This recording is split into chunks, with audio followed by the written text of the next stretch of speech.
You cut me loose and set me free. You make me win in every way. You showed me how to spread my wings. Yes, I'm the winner of the day. You cut me loose and set me free.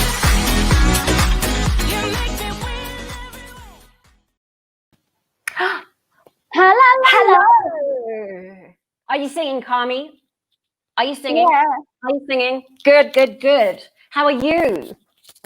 I am good, Sami. How are you? I am good too. I've had a good weekend. Yes, there I goes think it was a Ebony. good one. Ebony was sitting on my lap. She hates Mondays and Fridays because I'm too focused on what I'm doing here. So she forgave me briefly, sat on my lap, and then she saw me talking and she went, "Boop, bye." So tell everyone who Ebony is. Ebony Grace is my beautiful black cat. Yee. The love of my life. Yes. Aww. So let's check in. So Friday, we touched on the topic of staying in the present moment. And we discovered that true presence of I Am-ness that's within us all, right?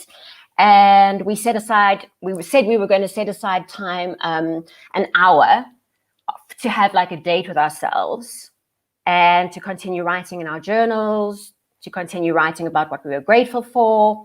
How was all of that for you, my Carms? Well, I love that we brought up the artist state and that we were able to get back into that, because I was reading Julia Cameron's book, The Artist's Way, a couple of years ago. I have never managed to finish it, but the artist state, just doing it this weekend was just bringing it back for me. And it's such a healthy thing to do for ourselves, for our creativity, to check in with where we are.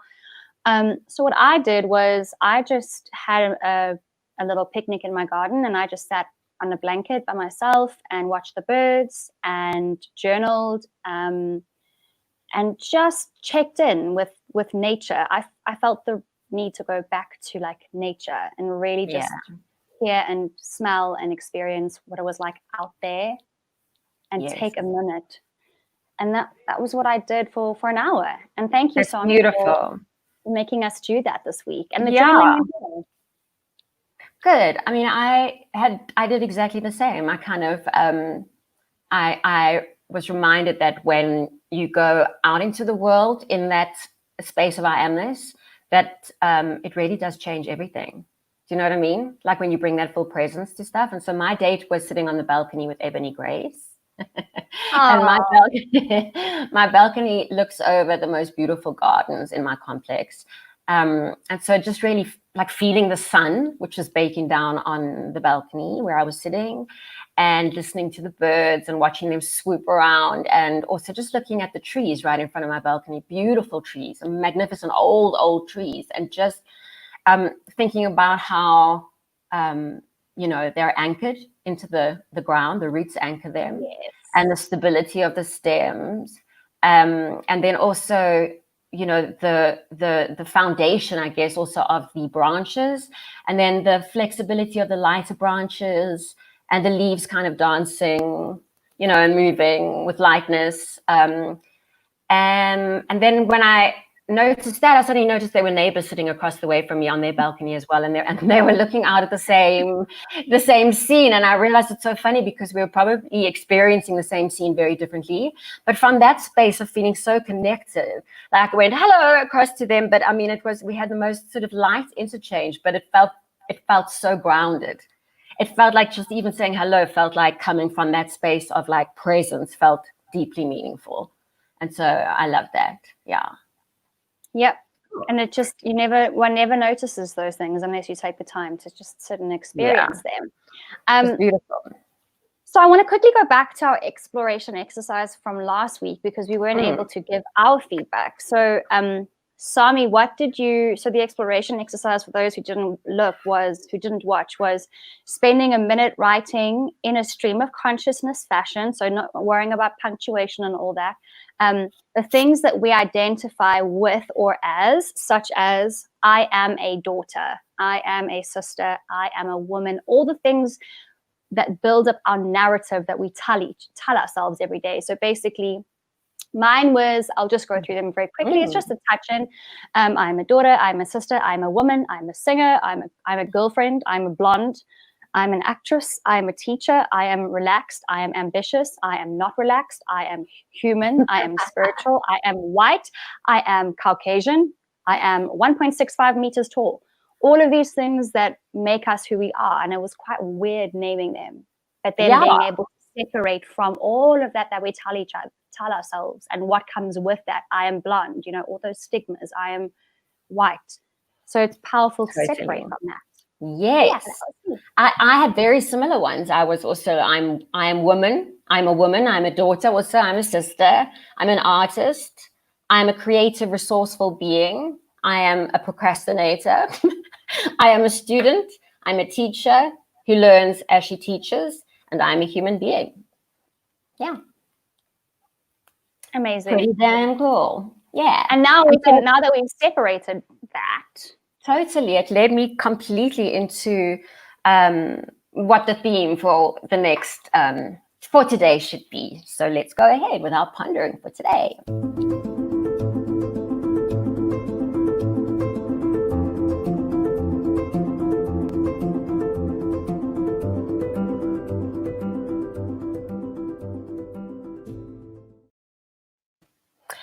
Okay, so just to go back a little minor step, so I can link these thoughts, just because we did do that exercise of finding absolute presence or the witness at the very center of the present moment, but I had such bad Wi-Fi on Friday, so I just want to repeat some of the steps that we got to. And it was important for us to also just, for me to just let you know that it was Ken Wilber, this incredible philosopher, come anything. He's just incredible. And I just wanted to briefly touch on an exercise that we did speak about. We established that, he said, I have a body, but I am not my body. I have desires, but I'm not my desires. I have emotions, but I'm not my emotions. I have thoughts, but I'm not my thoughts. And then he said, if you persist at such an exercise, to find the source, the center of the cyclone, will retain its lucid stillness even amid the raging winds of anxiety and suffering, right at that poignant part, at the raging winds of anxiety and suffering that might swirl around its center. The discovery of this witnessing center is very much like diving from the calamitous waves on the surface of a stormy ocean to the quiet and secure depths of the bottom. And I really, really loved that. And so, we established that I am-ness, or the true nature of ourselves. And then in your exploration exercise, what we detailed and defined very, very basically was who we think our personal identities are, right? So we established our separate self sense is what we did. And that came out as a result of asking, who am I? So we have established now the true self, and then we've established our separate self. And so to take this forward, we realize another fundamental problem with the separate self sense. And so I just wanted to read again, just a little bit from Ken Wilber. And again, it's from his book, No Boundaries. And it says this, who am I? The query has probably tormented humankind since the dawn of civilization and remains today one of the most vexing of all human questions. Answers have been offered which range from the sacred to the profane, the complex to the simple, the scientific to the romantic, the political to the individual. But instead of examining the multitude of answers to this question, let's look instead at a very specific and basic process which occurs when a person asks and then answers the question, who am I? When someone asks, who are you? And you proceed to give a reasonable, honest, and more or less detailed answer, what in fact are you doing? What goes on in your head as you do this? In one sense, you are describing yourself as you've come to know it, including in your description most of the pertinent facts, both good and bad, worthy and worthless, scientific and poetic, philosophic and religious, that you understand as fundamental to your identity. You might, for example, think, I'm a unique person. Exactly what we did. We went through that whole basic exercise. Yet there is even more basic process underlying the whole procedure of establishing an identity. Something very simple happens when you answer the question, who are you? When you're describing or explaining yourself, or even just inwardly feeling yourself, what you are actually doing, whether you know it or not, is drawing a mental line or a boundary across the whole field of your experience.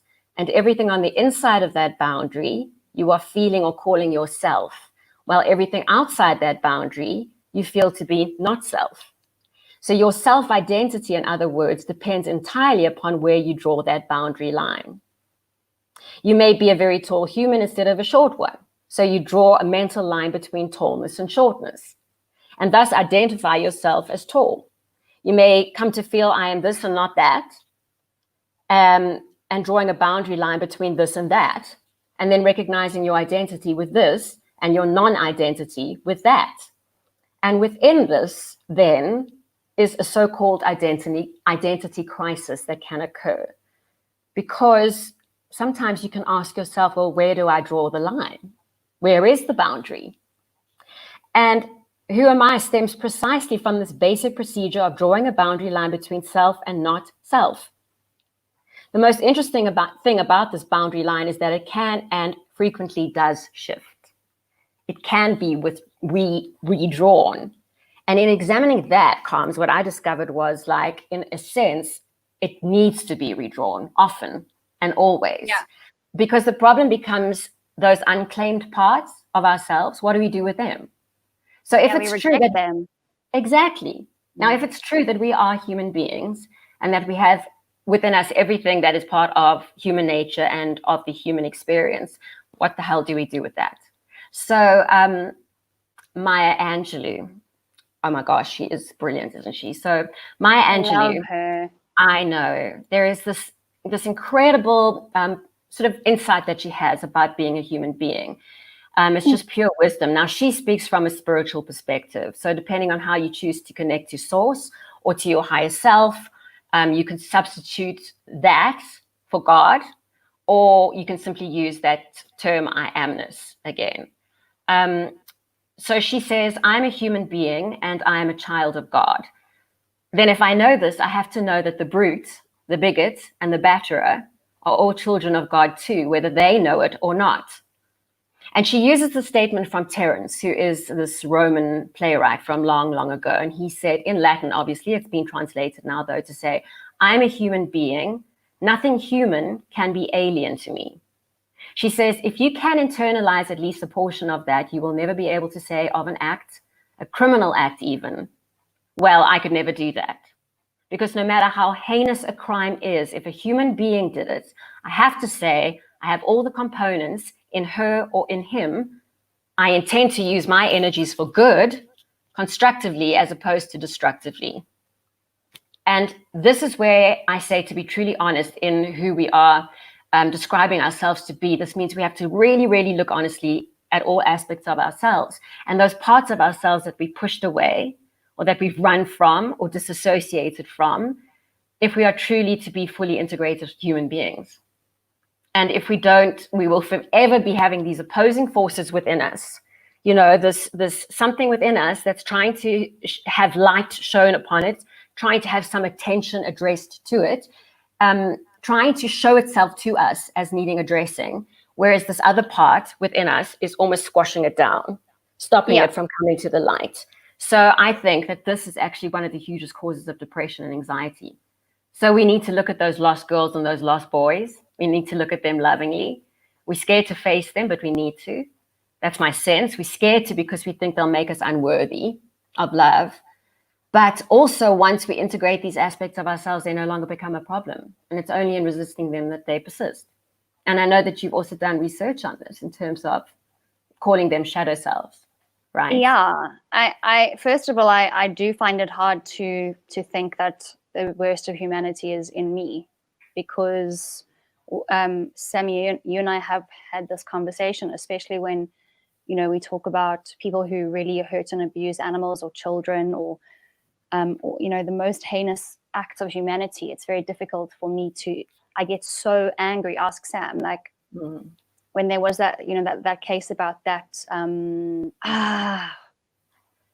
that Dross rapist guy. Yes, yes. Like, I know. we had this big discussion about that then. Do you remember? I do. And you were like, you can't hate him, Carmen, because he is part of the human experience. And then we went, and it was difficult, but you're right. We all Yes. have it in us. Depending on what our triggers are, what we're fighting for, why we're doing things, what we're motivated by. If I'm hungry, maybe if I'm hungry enough and desperate enough, maybe I will kill someone. Maybe I will rob someone. Maybe I will get hooked on drugs. We don't know.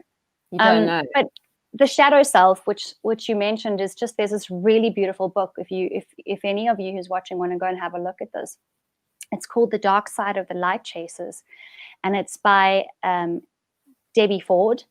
And I have still not finished this book, but basically the author just examines the fascinating process of projection. So whereby we transfer our own unwanted qualities onto others. And in that way, we kind of are able to find in the mirror what we actually need to face within ourselves. And she says she believes that everyone possesses the entire range of human traits and emotions, the saintly and the cynical, the divine and the diabolical, the courageous and the cowardly. And while growing up, we suppress those behaviors, the thoughts, the feelings, and the characteristics that are unacceptable in our environments, which they are for a good reason. Totally. And then we tend not to admit them to ourselves. So we don't, it's not that we are rejecting them. We shouldn't embrace them and express them, but so we should know that they're there and make peace with them.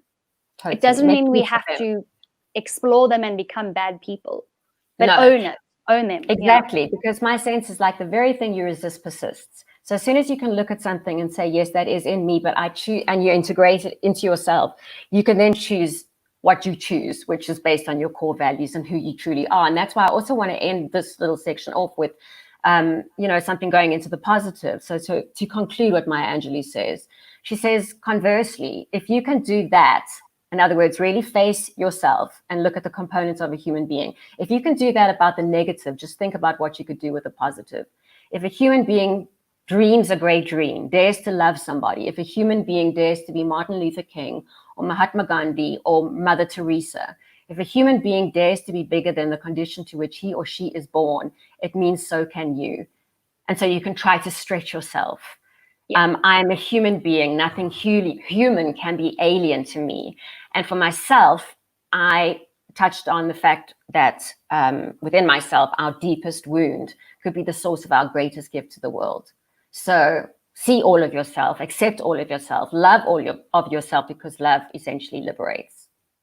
So yes, Carmen, do you want to lead into your exploration exercise? Yeah. So on that note, let's all get our journals out and our pens, and we're going to go into the exploration exercise for the day. Once again, it's just a short little reflective, well, let's say explorative exercise. Okay, so basically what we're going to do is write down 5 words that you wouldn't want used to describe you in a newspaper or on television. Okay. Could you imagine headlines flashing across the screen saying, Samantha is a blah, blah, blah, and the entire world seeing it? So just write down 5 words, trigger words that you hate being called or being labeled as, that really trigger you. Okay. Good one. Sure. Okay. Cool. So we'll do, let's say 5 things. If everyone at home has got 5 things. And then this is a bit of a little homework exercise. Now, when the session has finished and until next week, Friday, well, this week, Friday, when we see you again, try as part of your takeaway or your little homework to stand in front of a mirror and say these words to yourself as you look yourself in the eye, and repeat these words until they no longer have a powerful hold on you. Until you can accept, I am shameful, I am shameful, I am shameful.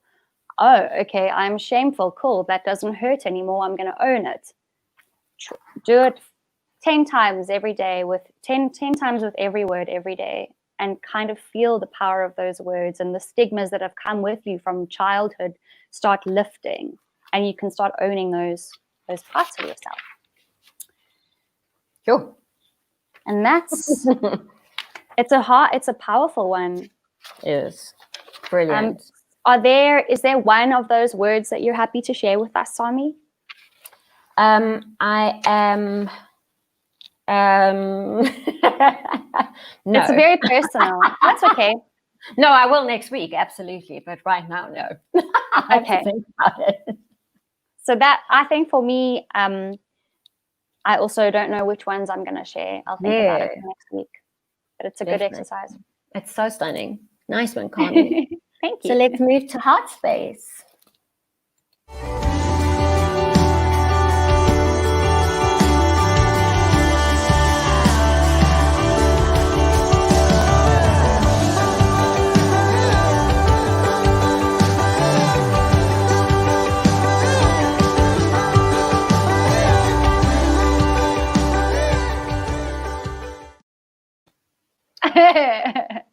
Hi. Oh, there is a Kumi. There are a couple, but I just want to choose one. Okay, that's exciting. This one, it says, I am deeply depressed at the moment. That's exactly why I'm choosing it. I'm deeply depressed at the moment. I think I always have been, but I've taken pride in being an overachiever, and I love the busyness and what I can achieve. But now with this pandemic, with nothing to do, I cannot get out of bed in the morning. I know I should be achieving something, but I feel burnt out. What do you think, Carmen? I'm sorry, Anonymous. Anonymous. I'm sorry, Anonymous. Yeah. I mean, I can certainly relate to that.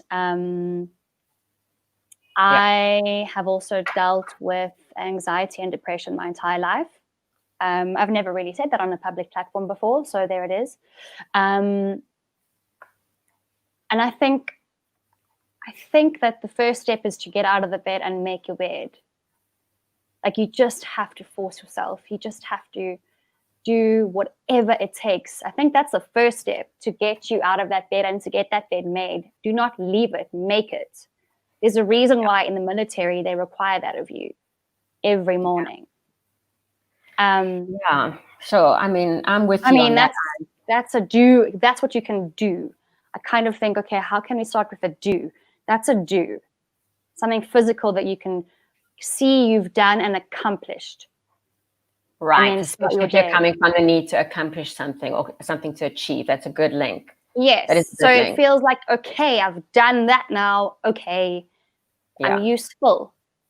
What would you say?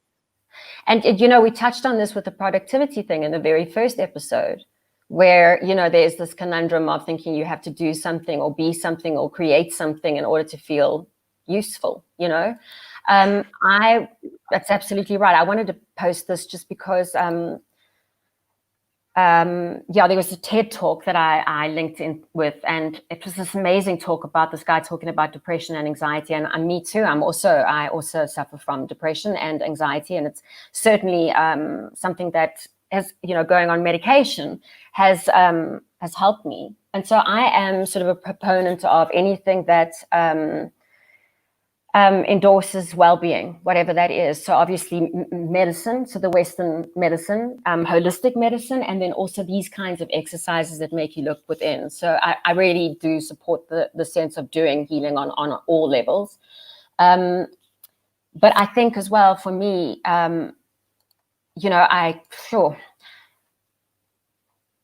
there's something funny that's in all of us. And sometimes it's the sense of I don't know if you've ever seen this, like someone overreacting in traffic, or overreacting sometimes when we drop a cup that slips through our fingers.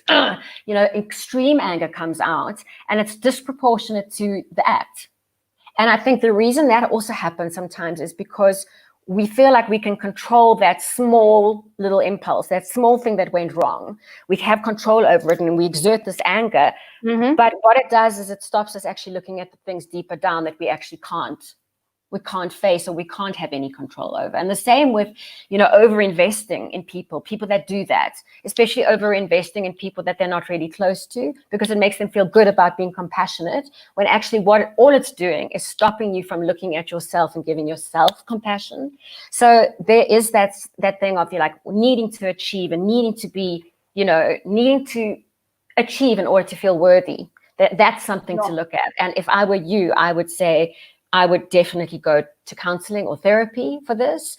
Speak to your doctor about medication in terms of getting over this hump if it feels debilitating, and then definitely talk to us about whatever it is, if you're needing help with anything. And once again, we do promote the help from SADAG as well, for sure. Yeah. And it's really important to, you're so right, Sami. That is what is a big trigger for me. And my anxiety is what this person is experiencing, is that pressure to always be productive. And if I'm not productive, I'm not worthy. If I'm not achieving something, I'm not worthy. Mm-hmm. And that is so dangerous. I think that it's ingrained in us as kids for a good reason. And I think the intentions are good. Yeah, but totally. Like everything else in life, everything is about holistic and about balance. Mm-hmm. And I think a healthy life is a balanced life. And that certainly sounds like there is an imbalance there, because you feel like you have to be doing something to be worthy. And that is not true. Mm. Yeah, that was something really beautiful to share. So thank you for that. Yeah.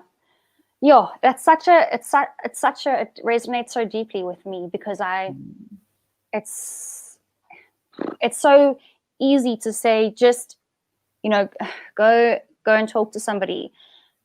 But you kind of have to get this experience from the outside that you're worthy when you're not doing anything. Because you get such experience and affirmation from the outside when you're doing stuff, and then that's a positive feedback loop. And you're like, I've achieved, so everyone says, well done. And then I've achieved again, so everyone says, well done, I love you, we love you, well done, that's clap, clap, clap, clap, bow, bow, bow, bow. And then if you're just silent, no one says, I love you. No one says, you're amazing. Yeah. And I have the opposite.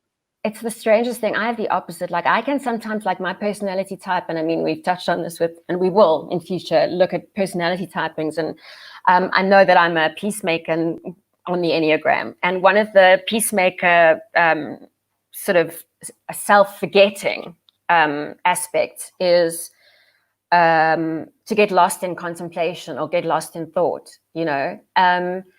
The healthy side of this is the contemplative side of, like, really inspecting and inquiring within yourself and getting to know yourself. The bad side of it is getting lost in just dreamy thoughts and not actually doing anything. So I have the opposite of, like, just sitting and thinking and really contemplating stuff and really delving inward and thinking I'm not doing anything and this is a waste of time. And actually, for myself, I have to make myself a promise to say I will never do that again, because actually everything starts from the inside. And so those moments of introspection and contemplation are worthwhile and they're necessary. And like you say, it's part of the balance. The balance, it does start from there. Then you need to be productive. But then there are moments you need to spend time with yourself and you need to really be in touch with everything that's going on. Yeah. Yep. Perfect. So everyone is erring on the side of on a side of imbalance, which is either the one way or the other way in everything in life. Yeah. And I think that's what we're all searching for, is to go back to source and to find what our worth, actually, because we all worried our basic fear is to be unworthy. Mm-hmm. But I think life is also about trying to find your balance in all areas of life, and then living from a place of rootedness within that. Totally. But it's tough. But that's why we're here. That's why we're talking about this stuff. That's why we want everyone to weigh in. Well, Kuba, you guys are hitting the nail on the head. And we've had many chats with you, Kubes, on tour. So yes, we do know. Thank you. We know you, Kubes. Yeah, we know you. Lovely Kubes. Okay, shall we go into quote of the day? Yeah.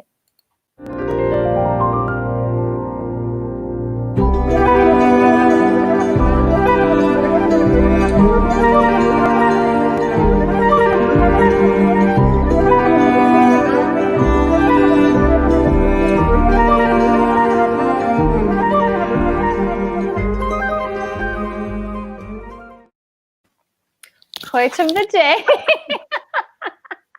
I can't get you out of my head doing that now. I can't help myself. It's such a beautiful piece of music. So it's not that we're making fun of it. We're just this is just an extension of our expression. I feel like it's the Pied Piper. That's exactly how I feel. Like, oh my gosh. Here is quote of the day.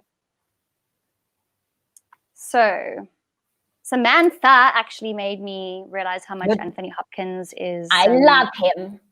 Resonant with us. But anyway, relish everything that's inside of you, the imperfections, the darkness, the richness and light and everything. And that makes for a full life.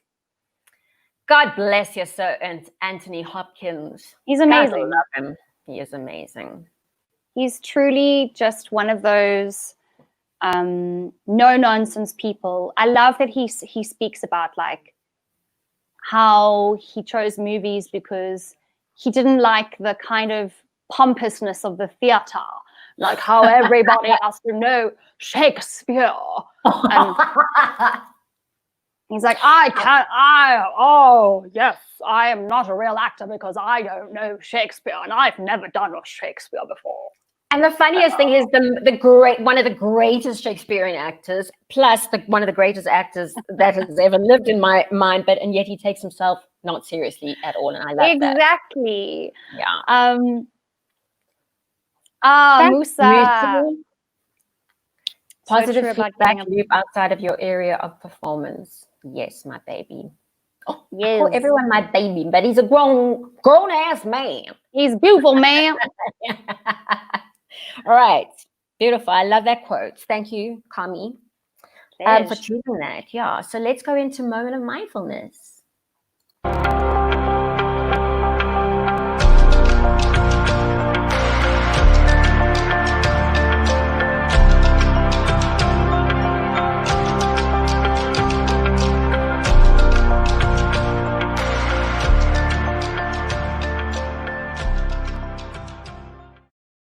Beautiful.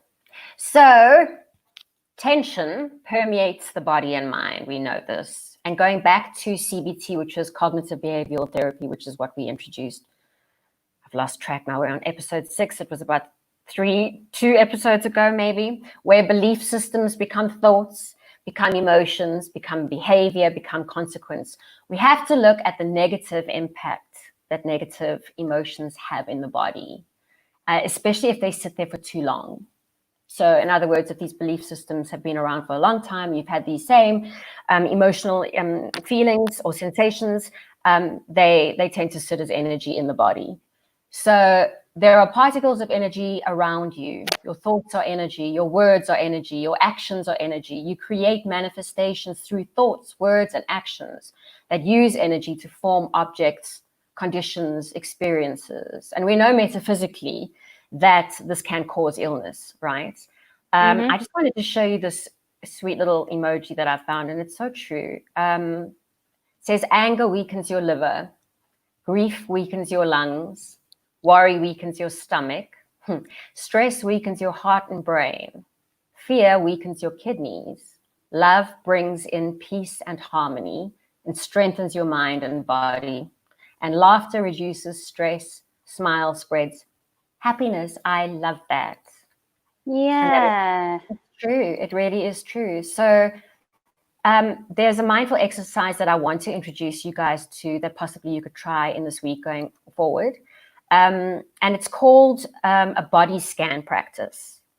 So what it does is it actually involves progressively bringing awareness to different parts of the body, from the feet all the way to the top of the head.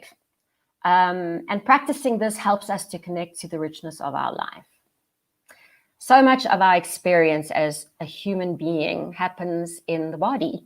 So experiences like joy and gratitude and pleasure, they're full body experiences. They're not simply thoughts.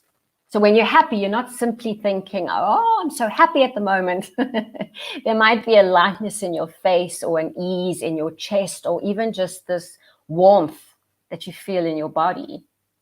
So these sensations that we feel in the body really recreate the experience of being alive. And connecting to the body is connecting to what is good and what we appreciate, but it may also lead to some discomfort that we are experiencing, or the more painful emotions. So part of living an embodied life, just as Carmen was saying, is creating space and openness for the full range of what we experience. And if we try to shut down on the discomfort, then we also numb ourselves and shut down to the positive. So this practice allows us to appreciate and enhance what is good, and also not to be completely consumed by what could be painful or uncomfortable. So it's called a body scan exercise, and it can be done with your eyes open. It's funny because a lot of us find open eyes easy because it's scary to close your eyes. So this link that I'm going to post is actually a very basic 3-minute practice. The script is included if you want to read it to yourself, and the audio is also included if you'd rather listen. And you'll see that there's also some longer practices of 5 minutes to 10 minutes, leading up to 45 minutes per exercise, and just see what works for you. So I'm going to paste it here in our comment section as well. And then along with that, all I wanted to say was, when you are actually doing this, to notice that you are viewing this entire body, right? You're breaking it up into segments as you're working through the body, but to try and view the entire body as a whole. So the entire experience, all the way from the top of your head to the bottom of your feet. What's it like to just feel your body from the inside? Not to get anywhere with it, not to fix it, not to judge it, not to have any particular experience, but just simply to be with your body. So you can start to appreciate your body, feel what it's like to be alive, take gentle breaths into this body that's taking care of you in the very best way that it can. And at times you can feel maybe betrayed by it, like it's let you down, or it doesn't function as it used to, or it's sick. But if you are still breathing, then it is still working for you. It's serving you, it's helping you. And there's still so much more right with you than wrong with you. I just thought that was beautiful. That is beautiful. It is. So that's it for Moment of Mindfulness. Amazing. Thank you, Sami. Pleasure, baby. I must say, I sometimes feel like I get really angry with my body, and I think that that's so unfair. That's so unfair. You said something now that really resonated, was it's doing the best that it can, and you're so lucky to have it. And I sometimes will think, why are you feeling like this today? Or I suffer from terrible sinus and ENT problems.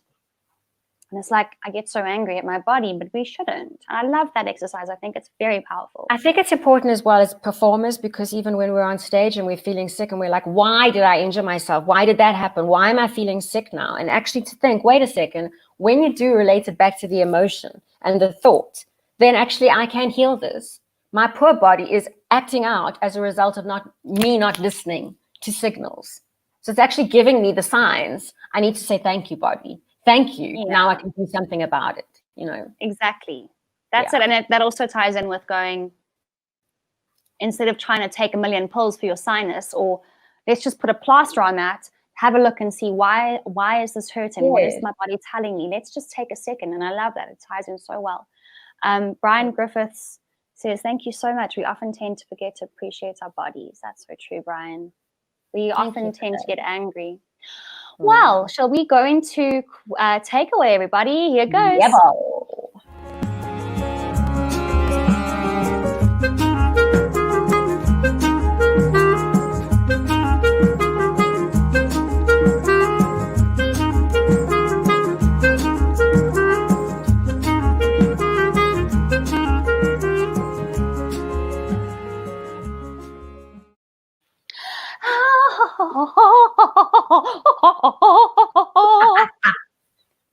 Okay, so takeaway today, we've got 5. Our journaling is 5 things we're grateful for in the morning, 5 things before we go to bed, 5 things that we're proud of ourselves for achieving. And then this affirmation today is actually an anti-affirmation. So let's have a look and go, I can be. So one of those words you listed in the exploration exercise, those words you hate about yourself, or people have told you that you those qualities, own it. I can be X, Y, Z. I recognize this in myself and own this shadow. I now embrace this quality and transmute it into a positive. I am no longer tied down by it.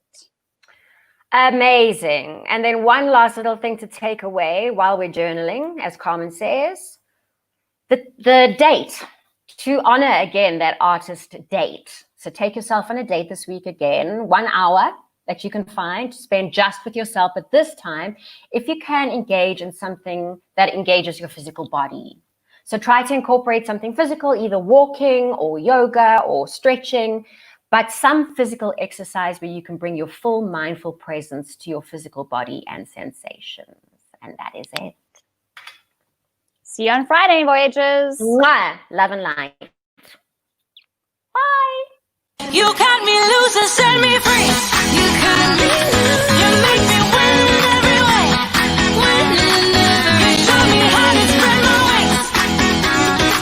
Yes, I'm the winner.